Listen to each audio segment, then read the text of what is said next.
আজকে আমাদের বাড়িতে দুপুরে কি রান্না হয়েছে চলো শেয়ার করি। তো এখানে প্রথমে আছে সাদা ভাত, আলুর চোখা, আর মা আলুর চোখাটা বেশ ঝাল ঝাল করে বানিয়েছে, একদম পেঁয়াজ লঙ্কা টমেটো ভেজে আর কি, রসুন। এখানে আছে একটা ডিমের পোচ, আমার এরকম ডাল দিয়ে ডিমের পোচ খেতে হেভি লাগে। আছে এখানে হচ্ছে বেগুন ভাজা, মুসুরির ডাল, এই ডালের সাথে খাওয়ার জন্য অবশ্যই একটা লেবু। আর এখানে আছে কালারিং পাঁপড়। ছোটোবেলায় কালারিং পাঁপড় এরকম খুব খেয়েছি, তো অনেক দিন পর দেখতে পেয়েছিলাম। আর ছোটোবেলায় খেতাম কি 5টা আঙুলে এরকমভাবে ঢুকিয়ে এরকম করে খেতাম, তবে লাগতো খেতাম। ও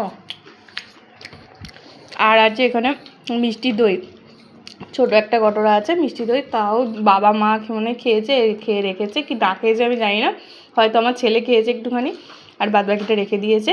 তো এটাই ছিল আজকে আমাদের বাড়িতে দুপুরের মেনু। তো কেমন লাগলো তোমাদের ভিডিওটা অবশ্যই জানিও। টাটা।